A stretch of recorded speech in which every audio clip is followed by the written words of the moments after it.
If you joined me in this cozy little sketching session, you got some insider information on my biggest stressor as a creative.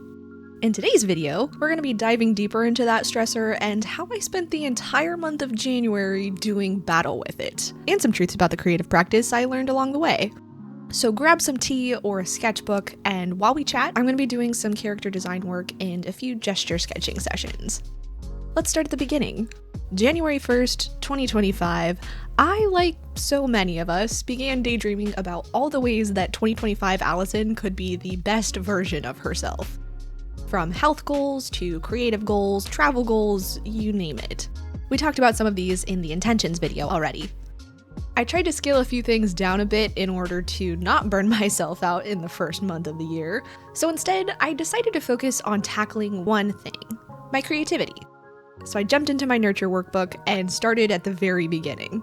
But what does nurture even mean? Why is it so significant for our creative practice? So the fancy boy definition of nurture is to care for and encourage the growth or development of something. Creative people have creative energy, and if you know, you know. It's that feeling of deep passion for and adoration of the creative practice. And that's any creative practice, be it music or dance or painting or poetry. It is a deep and unquenchable need to be creative. Now, I firmly believe that creativity is a gift and it deserves intentional nurturing. That's why I made this workbook in the first place, to help me do just that. So I started with question 1. What stresses you out the most in your creative practice? So creativity is not a linear thing. The circumstances are always shifting and evolving, so my answer to this question does change from time to time. For now, the answer was not having a consistent style for sketching characters. I want to figure out a shape and proportion format to be able to accurately sketch the same character over and over again from any angle and in any pose. Which brings us to truth number 1. It's both okay and necessary to acknowledge where you're falling short in your creative practice. In the creative community, I think there can be a somewhat destructive push for positivity. Don't get me wrong, I don't think your creative practice should always feel like a burden or like you should always be pushing for perfection. I think I made my opinions on perfectionism pretty clear in this video. But sometimes when we self-critique online, we get bombarded by people going, "Oh, it's not that bad," or, "Well, if you think that about your sketches, you should see my art," or, "Don't be so hard on yourself, just have fun." And usually these comments are said with love, like they're coming from a good place. But I think it sets a precedence that artists can't ever feel frustrated in their practice or acknowledge their need to grow in a certain area. If there's something in your creative practice that is consistently frustrating for you, like maybe you struggle a lot with perspective, it's okay to acknowledge that your skills in that area are lacking and to make an effort to improve it. It's okay to see the flaws in your art and work towards overcoming them. You are never going to grow as an artist if you don't acknowledge the need to grow. So in the workbook, we talked about the 2 types of problems in our creative practice, creative and technical. Mine here was a technical problem. My technical skills as an artist were not capable of the kind of character consistency that I wanted to achieve. Which brings us to the big question. Why is it important to you to overcome this problem? We can feel frustration in a problem, but we need to get to the root of why it's so frustrating for us. So this was my answer.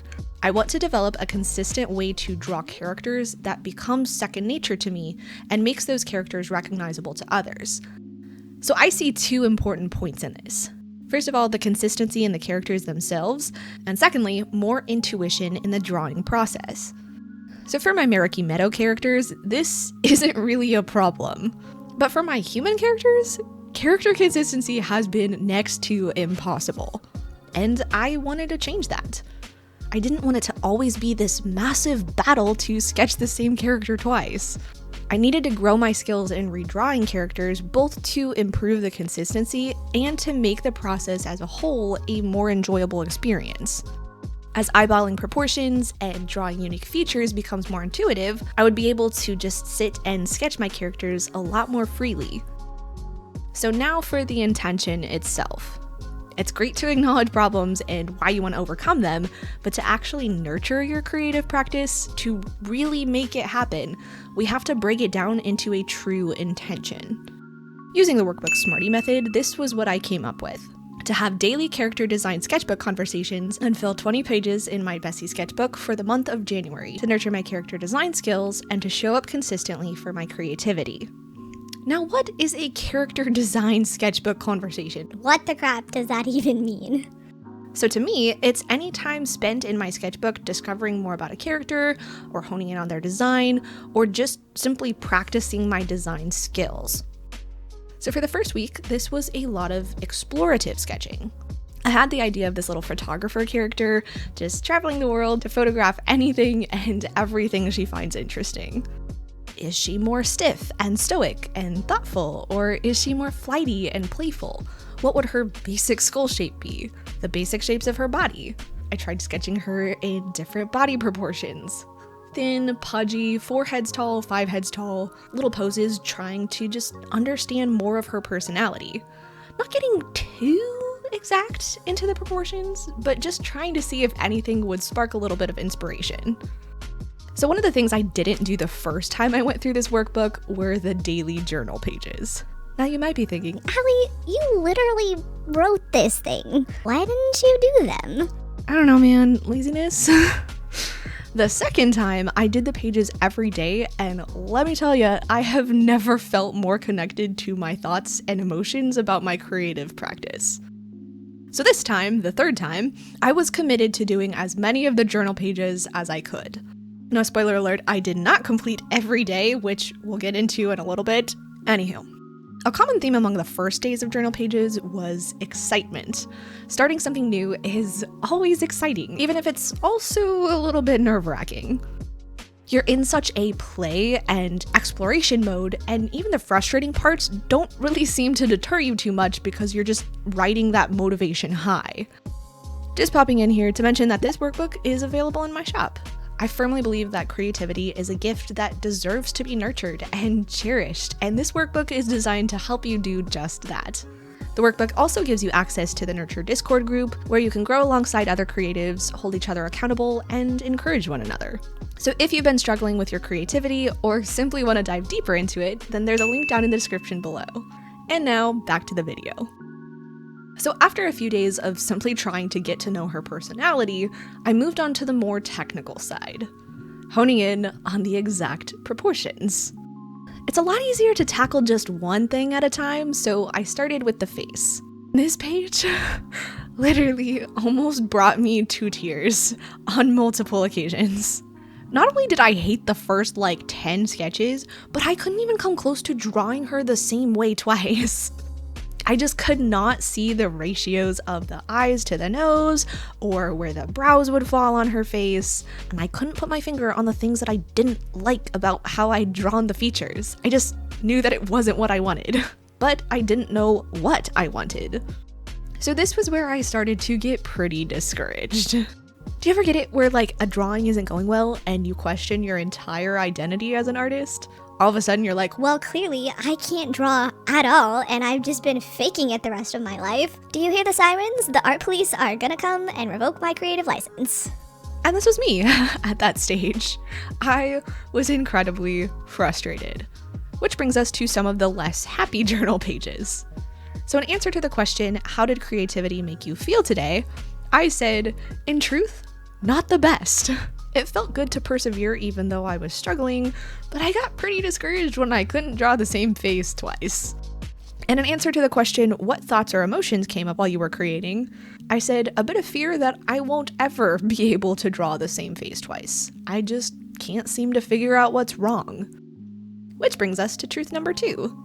Frustration is an unavoidable part of the creative practice. I think creativity often tends to be a little over-romanticized. A painter gets up in the morning, takes a cup of coffee into the studio with them, and the windows are open, and the birds are chirping, and the artist gets so into their creative flow that all of a sudden it's 9 in the evening and they forgot to eat today because they're just so happy to spend the whole day painting, and everything comes easy to them because they're so skilled, and they just always love the creative process. This is what a lot of people tend to think, and honestly, this is like 0.3% of the time. Yeah, creatives do love their creative practice, and they do find that flow state sometimes, and some aspects do get easier over time as like the fundamentals become more intuitive to them. However, a good portion of the time, the artist makes a mark, goes, nope, that's not it, erases, tries again, erases again, or they repaint a canvas because they've absolutely butchered the facial features in their oil painting portrait. The number of times I have to cut through footage for a video where literally nothing is happening because I'm just sitting there going, what? I don't even know what's wrong here or how to fix it. We have to acknowledge that frustration is just a part of it. It's a part of the practice, and you're not going to feel good all the time. Growth is inextricably linked to discomfort. For a baby to grow teeth, they gotta push them out of their gums. To grow your muscles, you gotta create a lot of teeny tiny tears so they can regrow bigger and stronger. And to grow your art skills, you gotta embrace the icky, ugly, uncomfy days that bring you closer to your goal. And the next day, I did get closer to my goal. After such an uncomfortable day of finding out all the facial features that I didn't like on this character, I had a day where I found what I did like. So in a moment of pure frustration, I tried putting on a pair of Marikey Meadow eyes on this character, like that arched, fully filled in sort of eye. Now the filled in look was truly terrifying, but I loved the shape. So I tried it again with a more natural pupil and iris shape and loved it even more. And then finding one thing I did like led me to another and another. Each new iteration just built on the last one. I decided that I liked seeing a little bit of the earlobe peeking out from under her hair. I liked the squareness of the scalp and a slightly longer face. So I started making all these little notes on the proportions, like where the brows landed or where her nose sits. Towards the end, the differences between the sketches were fewer and fewer, and they started actually looking more like the same character. What a shock! Practice makes progress. I still noticed differences, and I know logically that the differences between some of these later ones are so minuscule and probably not that noticeable to anybody else, but I noticed them. It's like looking at a photo of yourself Versus you in the mirror. Like, it's not the you that you think is you, but no one else notices anything weird because no one's really paying that much attention to how you look except for you. Or maybe that's just me. I have a very asymmetrical face. So the difference between me in the mirror and me in a photo is wild. But we're getting off topic here. The point is, I finally landed on facial features that I liked and created a little turnaround of her face. And those journal pages started to shift back to the positive side. Things like, I felt determination when I started sketching today and passion as I went on. And creativity made me feel really, really good. And this session was a reminder that I can do this, that just because I had a bad art day yesterday doesn't mean that this one can't be a great one. It was absolutely magical seeing this character really start to take form and come to life. But I never would have gotten to that place if I hadn't pushed through the uncomfortable parts. So next I began working on finalizing the body proportions. And let me tell you, this was infinitely harder. And to be completely honest, I'm not sure if I've even fully finalized them yet. Anywho, so I love drawing people in loads of different styles. Anywhere from full cartoony proportions to more realistic figure drawings. However, my favorite is the more stylized, childlike proportions. Childlike proportions, that's a hint, a little secret tool we'll be using later on in this process. Not that the character is necessarily a child herself, but the more childish or doll-like proportions give her that kind of innocent, playful look, which matches her personality better than if I'd tried more realistic proportions. I actually took a little bit of inspiration from myself, from this old cartographer painting, because I don't know, I just loved how that character turned out. I liked the larger head, the chunkier hands and feet. Now, I was still struggling at this point to make some decisions, so I decided to spend a page just playing around with slightly more gestural sketches. Less true anatomy and more flowy lines. And surprisingly, this is where I think I started to make a little bit more progress, because these flowier sketches helped me loosen up and not get so in my head about, well, the hand should land exactly here on the legs, or the lower leg is this exact ratio to the upper leg. I was more focused on feeling the personality in the character and seeing what that looked like, if that makes sense. So by the end of this page, I started to figure out more of what I wanted. Still not quite there yet, but making definite progress. So next I tried a turnaround that I wasn't happy with, but it did point me in the right direction. I played around with the basic shapes of her body, especially in relationship to like her sweater vest and shorts to, just to see what made me happy. I really like this chunky triangular shape that the wide leg shorts made. So at this point, I also started to do more gesture sketching as a warm-up. I made a board of really fun kid reference photos on Pinterest and would spend maybe a minute and a half doing these little loose gesture sketches of them. And this was a game changer. For one, it helped me to warm up before trying to jump right into the character design. And for two, it helped me get more acquainted with the kind of proportions that I was wanting to draw anyways. The larger head to body ratio, the more limber, expressive movements that kids make. Not to mention, it was a lot of fun. And this brings us to truth number 3. If you aren't warming up, you're not getting the most out of your practice. This one might be a polarizing opinion, but I honestly believe it's true. As they say in the fitness world, it's leaving gains on the table. Warming up is such a beneficial step, and it's one that many artists, myself included, tend to skip. Now you can warm up with structure sketching, basic lines, or circles, but in terms of character design, these gesture sketches were the best warm-up. So, how did this benefit me? What's this warm-up actually doing? Number 1, it warms up my drawing hand. It helps me get more comfortable with a pen or pencil in my hand and honestly just loosen up a little bit. Number 2, it helps me learn how to draw more natural and dynamic poses. So each new gesture sketch helps me build like the kind of a mental library of poses I can draw from imagination. Number 3, it helps me get comfortable with failure. These quick sketches are not pretty, and a lot of them are actually fairly gross. But doing a lot of them helps me remember that practice makes progress, not perfection. These quick sketches remind me that when you fail at one sketch, you can always start a new one. Number 4, it sparks new ideas. So in some cases, a certain pose is so inspirational that it sparks a new illustration idea for one of my own characters. And bonus for this particular challenge, it also helped me fill a few pages toward my sketchbook goal. I absolutely counted these because they were helping me to make some progress in my goal of nurturing my character design skills.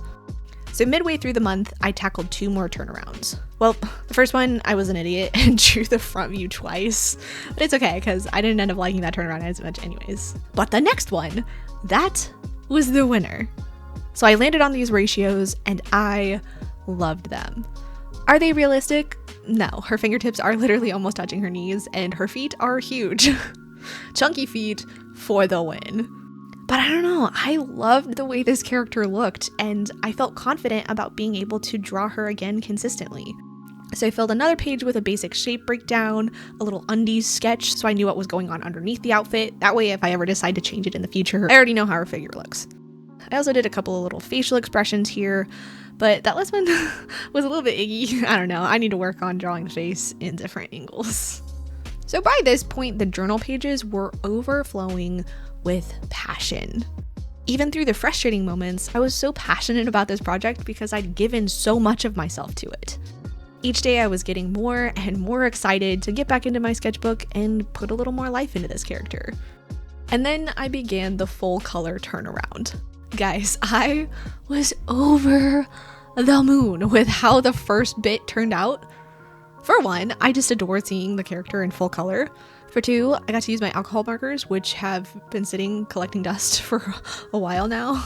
And 3, I played around with this super fun crochet type pattern for the vest that was very inspired by Superhell's artwork. This was another turning point for me of going, oh my gosh, it's actually happening. I'm making a character. I felt so creatively fulfilled and I was so ready to finish the design. And then we hit the final 2 weeks of January. Chronic illness struck again, and I was laid up on the couch for pretty much the rest of the month. This is when I lost the plot on those journal pages because my brain was just not functioning enough for that. However, I was able to keep up with my intention. Which brings me to truth number 4. Small, consistent steps are far more important than large, infrequent ones. Story time. When I get sick, every day can look wildly different. So the first day I wasn't feeling too horrible yet, so I brought my sketchbook and my markers out to the couch and finished the full color turnaround. However, I could not show up with that amount of effort every day. Due to overwhelming fatigue and shakiness from breathing treatments, some days I was only able to sketch for like a few minutes. But whether I sketched for 5 minutes or 5 hours, I made it a priority every single day to move the needle forward. When I felt particularly miserable, I filled a page with 1 to 2 minute gesture sketches. On the days I felt a little more energetic, I worked on facial expressions or poses I might be able to eventually turn into an illustration. The point was not making massive progress, but making the most progress I could with the energy I had available to me. Did the last couple of weeks of January look as productive or prolific as I'd originally planned? No. But it was a good reminder for me that moving the needle forward isn't about always working at 110%, always making those big leaps of progress. Small, consistent steps do more good than inconsistent large ones. As my girl Gemma Simmons from Agents of S.H.I.E.L.D. would say, the steps you take don't have to be big, they just need to take you in the right direction. Which brings me to truth number 5. To truly nurture your creative practice, you must make it a priority. You cannot expect something to grow if you don't put in the effort to make it happen.